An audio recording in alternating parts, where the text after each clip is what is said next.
Okay students, question number 10 देखते हैं। Prove that the angle between the two tangents drawn from an external point to a circle is supplementary. भाई ये first line पढ़ के ही पता चलना चाहिए कि यहाँ पर हम थ्योरम 10.2 का यूज़ करने वाले हैं। ठीक है, to the angle subtended by the line segment joining the points of contact at the centre. भाई सबसे पहले हम यहाँ सर्कल बनाएंगे और हम यहाँ पर थ्योरम 10.2 में जो सीखा था वो यहाँ पे डायग्राम बनाना पड़ेगा। देखिए इसको हम नाम दे देते हैं ए बी और इस पॉइंट का नाम हम देंगे ओ और इस पॉइंट का नाम हम दे देंगे पी। ऐसा हमने थ्योरम 10.2 में भी पढ़ा था। ठीक है, अब देखिए हम सभी को पता है कि थ्योरम 10.2 क्या कहता है। पॉइंट ऑफ कॉन्टैक्ट ये पॉइंट होता है जो कि नाम दिया है ए, वो होगा 90 डिग्री। पॉइंट ऑफ कॉन्टैक्ट यहाँ पर बी होगा जिसको हम देंगे 90 डिग्री। ठीक है, तो क्वेश्चन में बोला है सप्लीमेंट्री एंगल। सप्लीमेंट्री एंगल क्या होता है? किसी भी दो एंगल का सम करने से हमें मिलना चाहिए 180 डिग्री। ठीक है, ये बात समझ में आ गई। तो 180 डिग्री हमें मिलना चाहिए। ठीक है, अब आगे देखते हैं। सबसे पहले मतलब हमें आंसर में ये लाना है कि किसी दो एंगल को प्लस करने से 180 डिग्री आना चाहिए। ठीक है, तो हम इस एंगल को मान लेंगे x और इस एंगल को हम मान लेंगे y।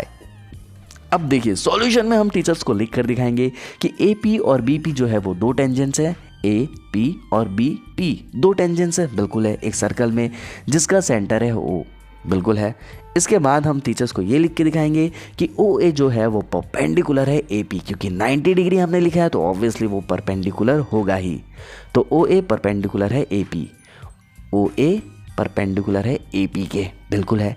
As it is O B perpendicular है बीपी के, तो वो भी हमने लिख दिया। रेडियस परपेंडिकुलर ऑन टेंजेंट, हमें पता है कि टेंजेंट में जो रेडियस बनता है वो क्या होता है, परपेंडिकुलर होता है, बोले तो 90 डिग्री होता है।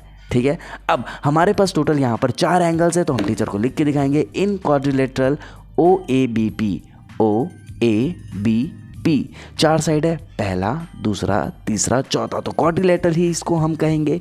क्वाड्रिलेटरल के अंदर के जितने भी एंगल्स है जो कि 4 एंगल्स है उनका सम करने से कितना होगा, 360 डिग्री होगा। यहाँ पे पिंक कलर में हमने हाईलाइट इसलिए किया है क्योंकि हम आगे यहाँ पर वैल्यूज रखने वाले हैं।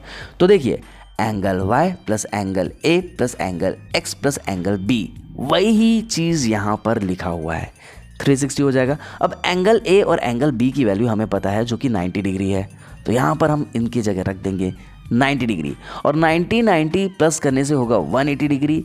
और एंगल y और एंगल x को हमने एज इट इज़ लिखा है यहाँ पर। ठीक है, तो यहाँ पर 180 हो गया, 180 यहाँ जाके हो जाएगा माइनस और आपकी जो वैल्यू है वो आ जाएगी 180 डिग्री। ठीक है, तो हम टीचर्स को लिख कर दिखाएंगे hence angle y and angle x are supplementary angles and this is your answer. I hope आपको चीज़ें समझ में आ रही होगी। मिलते हैं अगले वीडियो में, टिल देन बाय।